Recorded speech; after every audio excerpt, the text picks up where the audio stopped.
আমারে পার করিও, আমারে পার করিও, এই যে আমার ভাঙ্গা তরি কি নারাই লাগায়ো। তুমি রাসূল পারের নায়া, তুমি রাসূল পারের নায়া, আমারে পার করিও, আমারে পার করিও, এই যে আমার ভাঙ্গা তরি কি নারাই লাগায়ো, এই যে আমার ভাঙ্গা তরি কি নারাই লাগায়ো।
লালচান, আপনাকে স্বাগত জানাচ্ছি আমাদের গান আড্ডায়। লালচান, শুরুতেই আমি একটু আপনার জীবনের গল্পটা জানতে চাই। আমার দেশের বাড়ি বগুড়াতে, আর আমি মূলত লেখাপড়া করেছি কুষ্টিয়া ইসলামিক ইউনিভার্সিটিতে। আর ওখানে সাইজির মাজারেই যাতায়াত, ওখান থেকে গানের শুরু আর কি। ছোটো বলতে গান পছন্দ করতাম, কিন্তু সাইজির মাজারে যাওয়ার পরে আর কি গানের প্রতি আর কি বেশি ঝোঁক শুরু হয়ে গেছে। আমি যতটুকু জানি যে আপনার জীবনে একটা স্ট্রাগল আছে, আপনি কি সেটা শেয়ার করতে চান? এন্টার পাস করার পরে আমি ঢাকাতে জব নেওয়ার জন্য আসি। জব করার পরে আমি দেখলাম যে এখানে অনেক পরিশ্রম করে জব করার চাইতে আমি বাসায় গিয়ে ঠিক মতো লেখাপড়া আবার চালায় যাব। দেন আমি ওখানে গিয়ে কোচিং সেন্টার ভর্তি হয়ে লেখাপড়াটা চালাই। তারপর আল্লাহর মানে রহমতে এই যে ইউনিভার্সিটি বললেন যে চান্স পাই। ইন্টার পাস করার পর আপনি ঢাকায় চলে আসেন চাকরির জন্য, ইন্টার পাস করার পরে চাকরি একটা প্রেশার নিশ্চয়ই আপনার ছিল, জি, বা কেন মনে হলো যে আপনি তখন পড়াশোনাটা বন্ধ করে চাকরির জন্য ট্রাই করবেন, বা চাকরি কি করেছেন এখানে আপনি? হ্যাঁ চাকরি করেছি, 14 মাস চাকরি করেছি। আচ্ছা দেন আমি আবার কোচিংয়ে ভর্তি হয়ে ইউনিভার্সিটি অ্যাডমিশন দিই। আচ্ছা, যাই হোক, আমরা আসলে জানি যে আপনি স্ট্রাগল করে হলেও গানটাকে সবসময় ধারণ করেছেন। জি, আপনি কুষ্টিয়া ইউনিভার্সিটিতে কোন সাবজেক্টে পড়াশোনা ইসলামিক করেছেন? হিস্ট্রি অ্যান্ড কালচার 15-16 সেশন ছিলাম। আচ্ছা, তো ওখানে গিয়ে গান চর্চায় কি আপনি আরো নিজেকে সমৃদ্ধ করতে পারলেন? হ্যাঁ, ওখানে টিএসসিতে রেগুলার প্র্যাকটিস করতাম। আর লালন সাইজির মাজার যেহেতু কাছাকাছি, সপ্তাহে 2-3 দিন আমি যাতায়াত করতাম ওখানে। কুষ্টিয়া শুনলে কিন্তু আমরা আসলে একটা গানের আলাদা ভুবনে চলে যাই। জি, তো এই মুহূর্তে আসলে আপনার কোন গানটি মাথায় ঘুরছে? তুমি আমার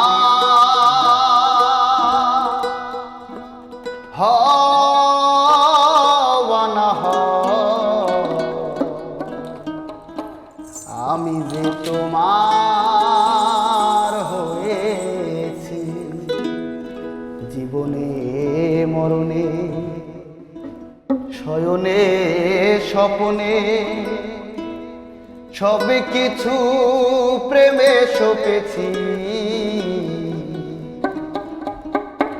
আমি যে তোমার হয়েছি।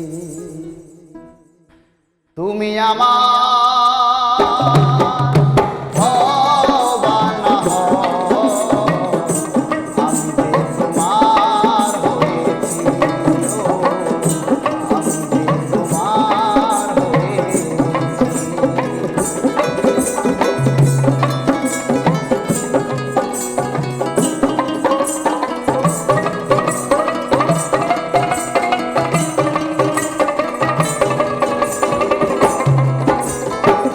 বলেছিলে ভুলিবে না জীবন গেলে, হাতে হাত রেখে তুমি কথা দিলে।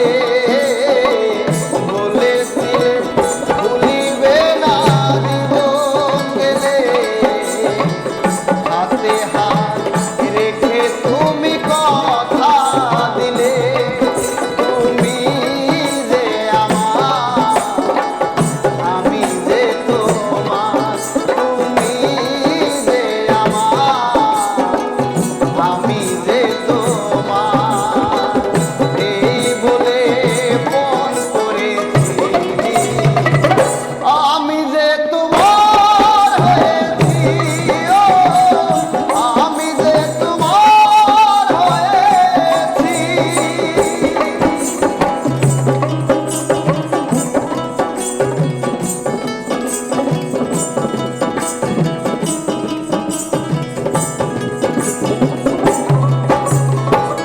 ভালো লাগার বেশি কিছু চাই না, তোমার পরশ মনে কাছে কেন পাই না। ভালো লাগার বেশি কিছু চাই না, তোমার পরশ মনে কাছে কেন পাই না। মনের বায়না বলা তো যায় না, মনের বায়না বলা তো যায় না। আমি তোমার প্রেমে মজেছি, আমি যে তোমার হয়েছি, ও আমি যে তোমার হয়েছি।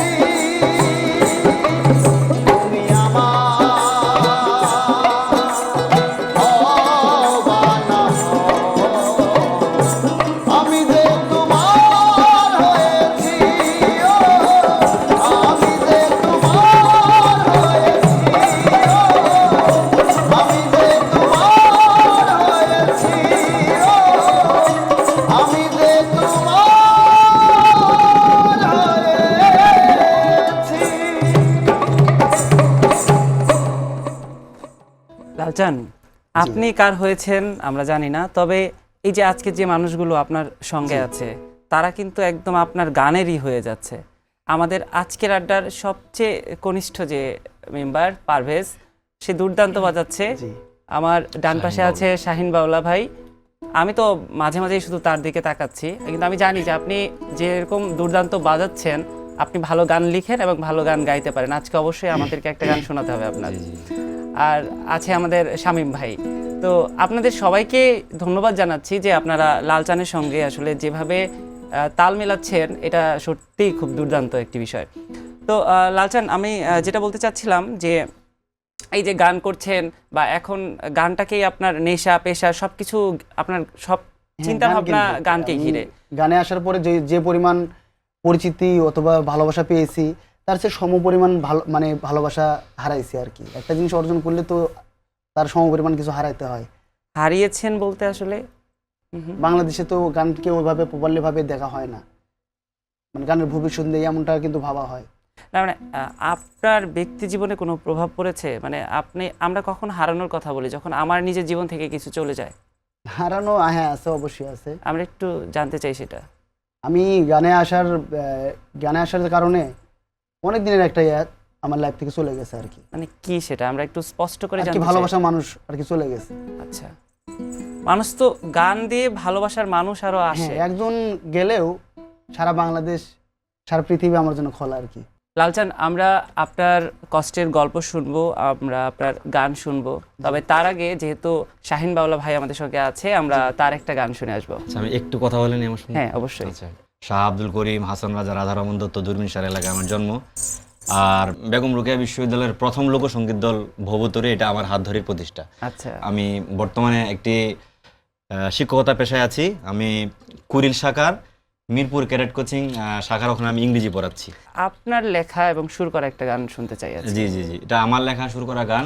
এটা হচ্ছে বাংলার মরমী সাধক যারা আছেন ওনাদেরকে নিয়ে গানটা লেখা, তো আমি এই গানটা করছি। পীড়িতের নাও শুকনায় চলে বলছে রাধা রমনে, আরে আব্দুল করিম গাইল গান প্রাণ বন্ধু আর স্মরণে।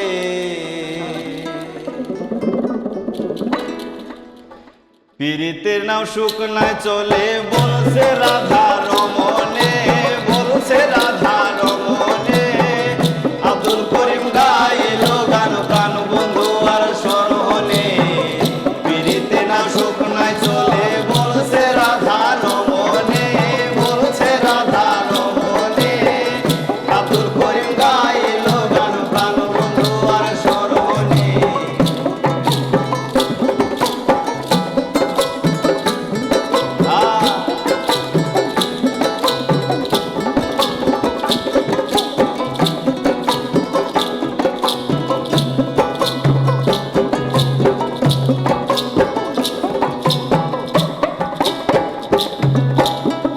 লালনের সুফি বাদাসিল গানে গানে,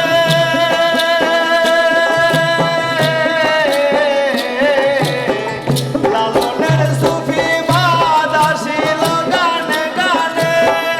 হাসন রাজার গানের কথা, হাসন রাজার গানের কথা, হাসন রাজার গানের কথা বুঝি আমি কেমনে। পীড়িতের নাও শুকনায় চলে বলছে রাধা রমনে, বলছে রাধা রমনে। আব্দুল করিম গাইল গান প্রাণ বন্ধু আর স্মরণে।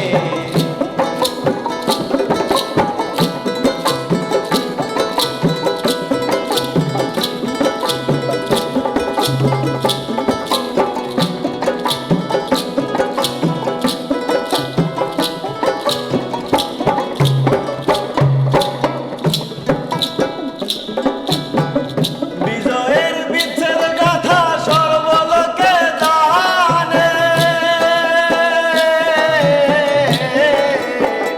বিজয়ের বিচ্ছেদ গাথা সর্বলোকে জানে।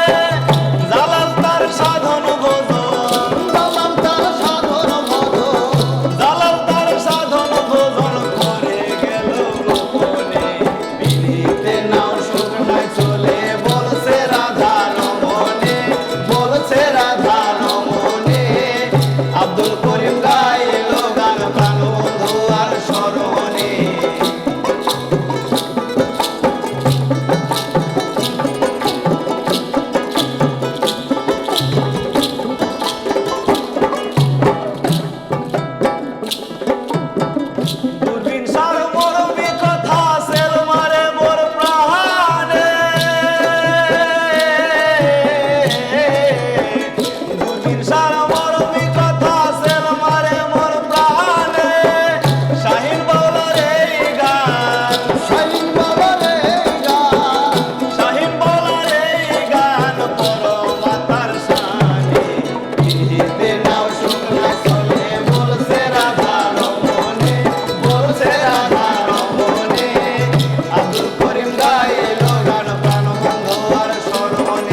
আব্দুল করিম গাইলো গান প্রাণ বন্ধু আর স্মরণে আব্দুল করিম গাইলো গান প্রাণ বন্ধু আর স্মরণে শাহিন, আপনার গান শুনতে শুনতে আমার মনে হলো যে এই যে বাউলা নামটা, এই বাউলা নামটা কি আসলে আপনার দেওয়া নাকি আসলে আগে থেকে আপনার নাম শাহিন বাউলা ছিল?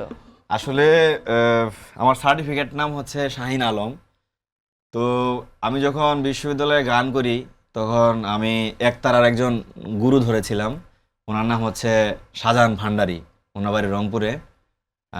ওনাকে আমি বাজান বলে সম্বোধন করি। তো ওই নামটা হচ্ছে ওনারই দেয়া, যে আজ থেকে তোর নাম শাহিন বাউলা। লালচান, আমি আবার যেটাই আসতে চাচ্ছি আপনার কাছে, যে এই যে গান করছেন বা এখন আপনার অনেক গান করা হয়ে গেছে বা দেশের বিভিন্ন অঞ্চলে কিন্তু আপনি মঞ্চে পারফর্ম করছেন, আপনি আসলে আপনার ক্যারিয়ারটাকে কিভাবে দেখতে চাচ্ছেন? গানের সাথে আছি, গানের সাথে থাকবো যতদিন আছি। গানের সাথে তো আসলে থাকা যায় যে আপনি শুধু গানটাকেই আপনার ধ্যান জ্ঞান করে রাখতে পারেন, অথবা গানটাকে আপনি আপনার অন্যান্য কাজের পাশে একটা অপশন হিসেবে রাখতে পারেন। আপনি আসলে কিভাবে দেখেন? অপশন হিসেবে রাখলে গানকে মানে পণ্য হিসেবে দেখা হয়, মানে পরিপূর্ণভাবে কখনো একটা সাধন করা যায় না। আর গান কখনো পণ্য হলে সেটা আর গান থাকে না, মানে শিল্প আর থাকে না, সেটা পণ্য হয়ে যায়। আচ্ছা, আমরাও চাই যে আপনি আসলে যেভাবে গানে সাধনা করছেন আপনি গানে সাধনা করবেন। এবার আমরা কোন গানটা শুনবো? তবুও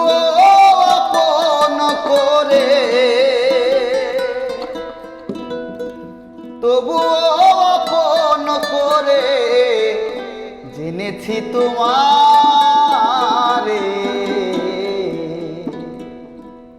আমি জানি একদিন বন্ধু কাঁদাবে আমারে,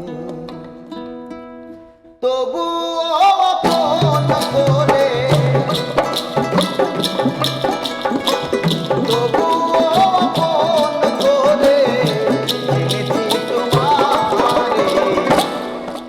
আমি জানি একদিন বন্ধু কাঁদাবে আমারে, আমি জানি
প্রত্যেক মানুষের জীবনে সুখ আছে, কান্না আছে, জি আলো হাসি থাকলে কান্না অন্ধকার নিয়েই আছে। কিন্তু আমাদের প্রত্যেকের জীবন।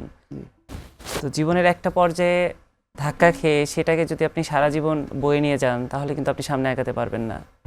না তারপরেও আগে যখন মানে আগে মনে করতাম প্রেম ভালোবাসাটাই মেন, কিন্তু টাকার বাস্তবতার সাথে যখন দেখা হয়ে গেল তখন মনে হলো যে না এসব কিছু না আর কি। কিন্তু লালচান, আমি কিন্তু দেখছি আপনাকে, মানে আপনি কথা বলছেন, আপনার মনের কথা হয়তো বা আপনি মুখে বলছেন, কিন্তু আপনার চোখের ভাষা কিন্তু অন্যটা বলছে। না আসলে এটাই মানে বাস্তবতার সাথে যখন দেখা হয় তখন ভালোবাসার কোনো ভ্যালু থাকে না। না, আপনার কি এখনো সেই মানুষটার কথা মনে হলে চোখে পানি চলে আসে? আগে আসতো, এখন একটু এখনো কিন্তু দেখছি আমি আপনার চোখে পানি। সে যেখানে আছে ভালো থাকুক এটাই চাই আর কি। আমরাও চাই যে যেখানে আছে ভালো আসলে থাকুক। মানুষকে ভালোবাসে না, মানুষ তার পজিশনকে ভালোবাসে, এটাই আর কি।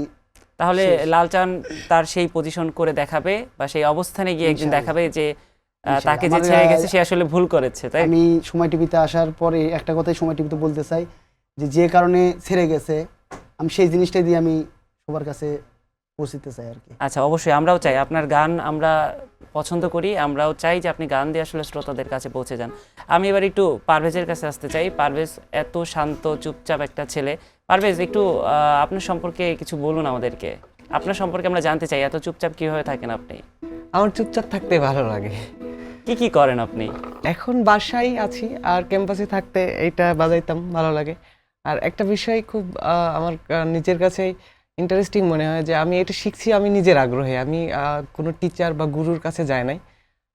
ভাই গাইছে, আমি নোট ধরে ধরে বাজাইছি, কোনটাতে কোন নোট আসতেছে, আমার এরকম ক্যাম্পাসের শিখে ছোট ভাই গেছি। আর কি, ক্যাম্পাস ইভেন আমার ডিপার্টমেন্টের ছোট ভাই। আচ্ছা, মানে আপনি কি ইউটিউব দেখে দেখে শিখেছেন? হ্যাঁ, ইউটিউব থেকে হেল্প নিয়েছি, আর উনি গাইছে, ওনার পাশাপাশি আমি বাজাই বাজাই বাদ্যযন্ত্র তো অনেক ছিল, এটাকে কেন চুজ করলেন? এটা ভালো লাগে, সাউন্ড সুন্দর। আমি কিন্তু জানি আপনি যে এরকম দুর্দান্ত বাজাতে পারেন, আপনি কিন্তু ভালো গাইতেও পারেন, আর আপনার গানটাও একদম আপনার মতোই শান্ত স্নিগ্ধ। আমরা এবার একটা আপনার গান শুনবো। হাসন রাজাই কয় আমি কিছু নই রে, আমি কিছু নই। অন্তরে বাহিরে দেখি, অন্তরে বাহিরে দেখি কেবল দয়াময়। হাসন রাজাই কয় আমি কিছু নই রে, আমি কিছু নই।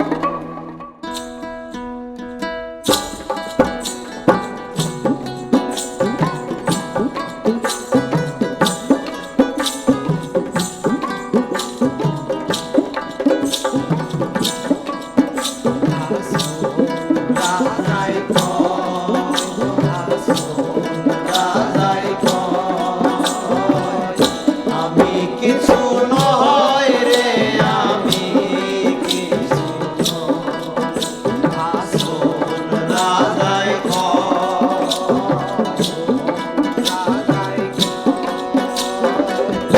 আমি কিছু নয় রে, আমি কিছু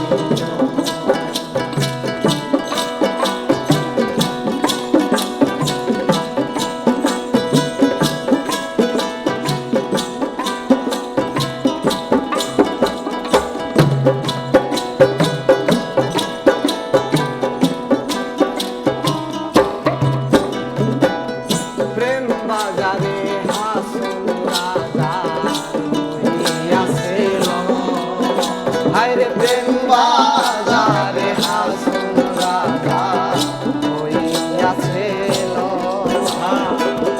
তুমি বিনে হাসন রাজায়, তুমি বিনে হাসন রাজাই কিছুই নাহি সয়। হাসন রাজাই কয় আমি কিছু নই রে, আমি কিছু নই।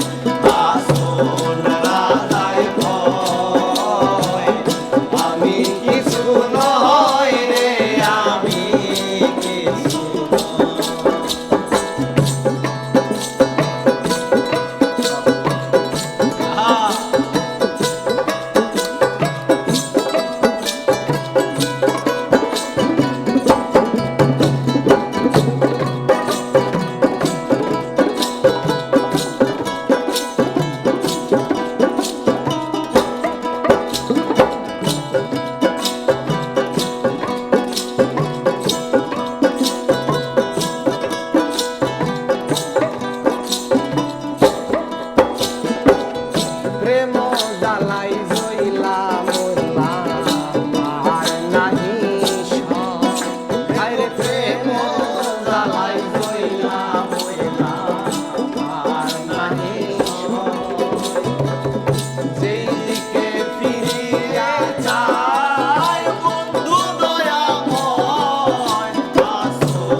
পারভেজ, এই যে যে মানুষগুলো আপনার পাশে আছে, এই মানুষগুলো থাকলে আসলে আপনার ভয় পাওয়ার কারণ নেই।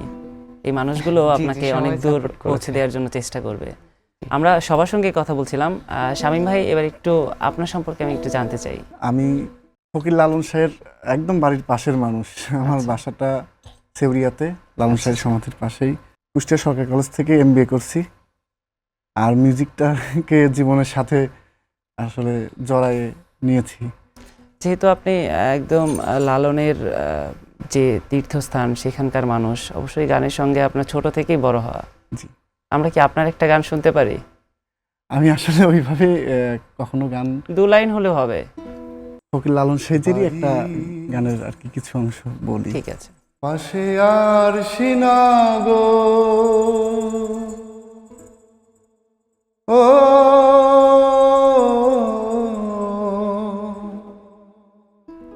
সেথায়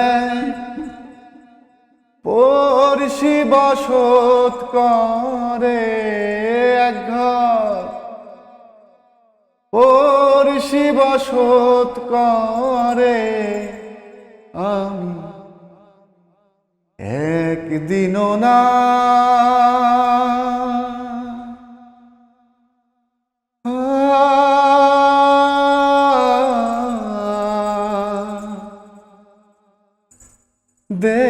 দেখিলাম তারে।